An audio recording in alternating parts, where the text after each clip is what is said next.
Bonjour tout le monde, c'est moi, Pierre. Eh oui, Colin a trouvé le bon moyen pour que je puisse vous lire une histoire.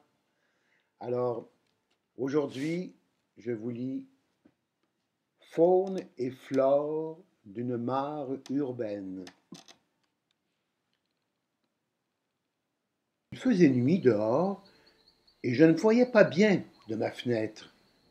Je venais d'aménager ce soir-là dans un nouvel appartement dans la ville de Pune, en Inde. Une cacophonie assourdissante s'élevait dans la nuit, comme si des centaines de radios mal réglées crépitaient en même temps.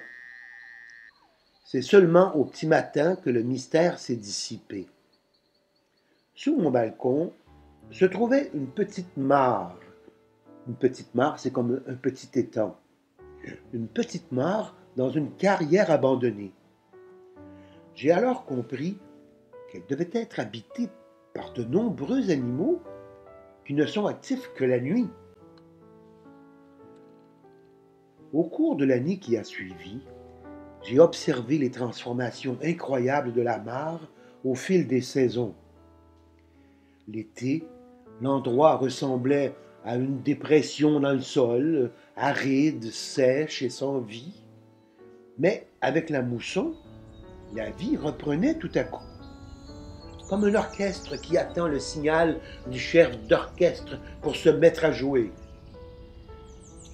Les premières gouttes de pluie sur le sol assoiffé firent naître une délicieuse odeur de terre. Mais elles firent aussi ce qu'aucun magicien n'est capable de réaliser. Elles transformèrent la terre brune en une oasis bleue et verte.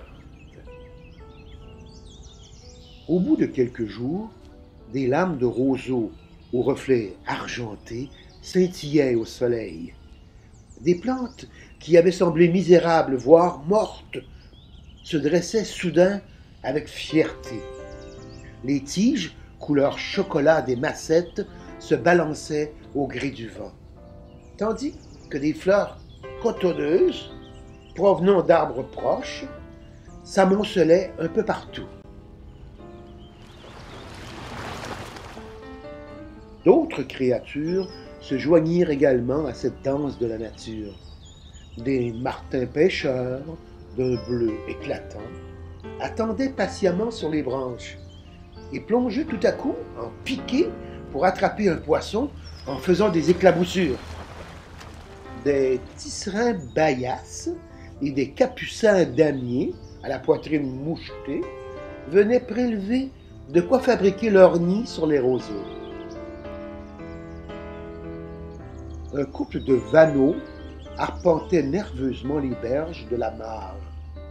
Étaient-ils en train de protéger leur nid, cette petite cavité dans le sol contenant des œufs couleur terre?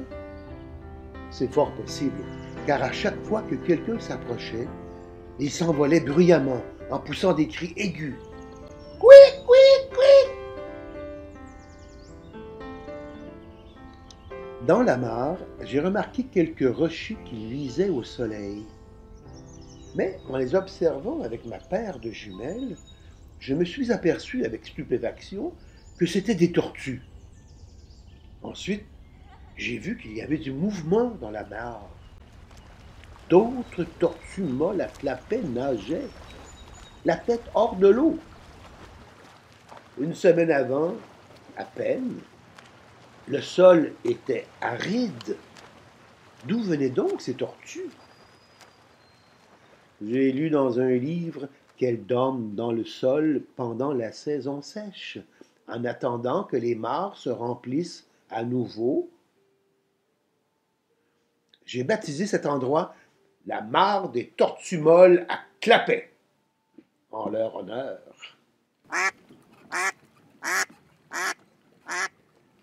Des oiseaux déambulaient autour des tortues qui les ignoraient royalement. Le rat à la poitrine blanche avait une démarche très volontaire lorsqu'il était en quête de nourriture. Un couple de crabiers de grès vadrouillait entre les roseaux, conscient du danger que représentent les oiseaux de proie. Tandis que la mousson avançait, un couple de canards à bec tacheté vint fréquenter la mare des tortues molles à clapet, à la recherche d'escargots et de plantes aquatiques, puis s'envola vers d'autres restaurants naturels.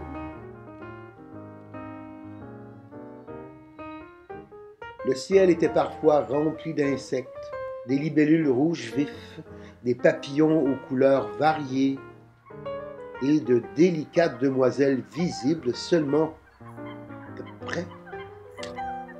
Dans la journée, le bruit des insectes et les cris des oiseaux composaient une symphonie de la mousson différente de la symphonie nocturne.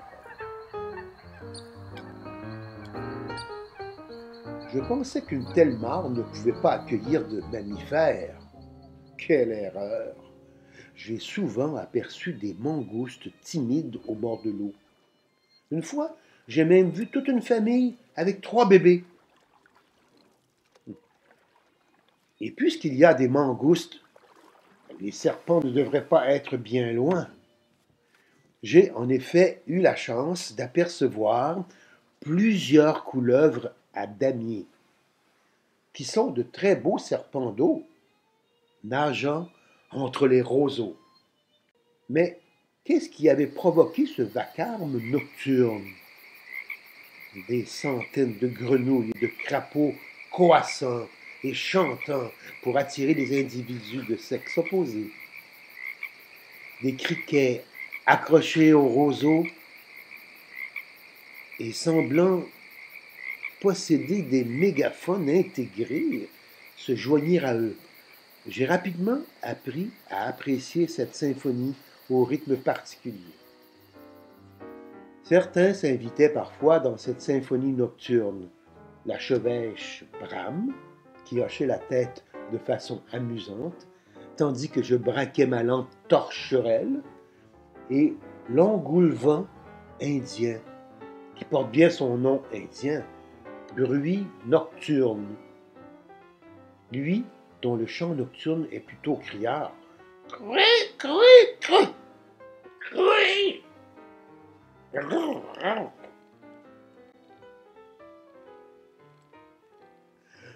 Un jour, j'ai eu la peur de ma vie.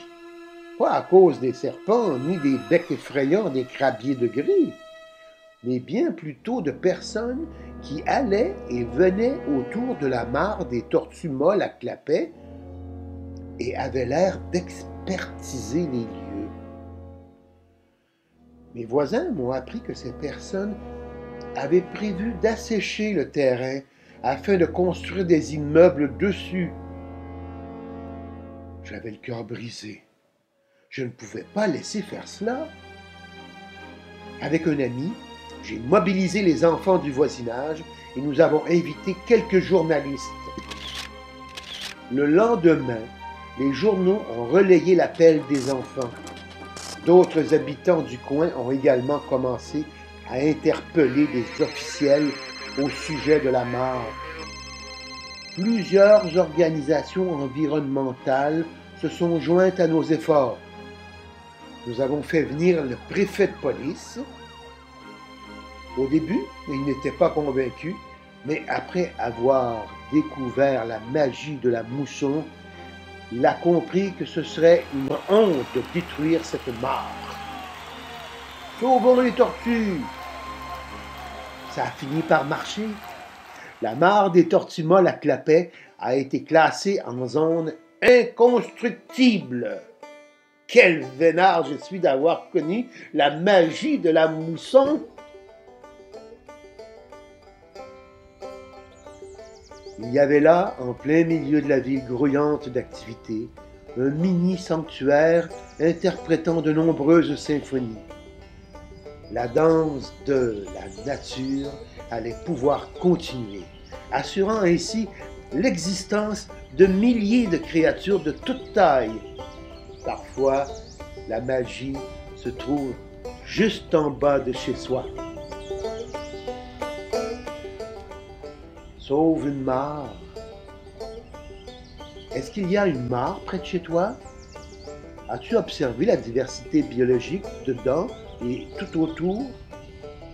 Est-elle menacée par des projets immobiliers ou par la pollution? Si c'est le cas, peux-tu regrouper tes amis, tes parents et leurs propres amis et leur dire à tous que tu souhaites que cette mare soit sauvée? Et si les personnes qui ont un projet immobilier te demandent pour quelle raison tu veux la sauver? Réponse toute bête. Parce que les oiseaux et les insectes, ainsi que d'autres animaux, ont eux aussi besoin d'une maison dans laquelle s'abriter.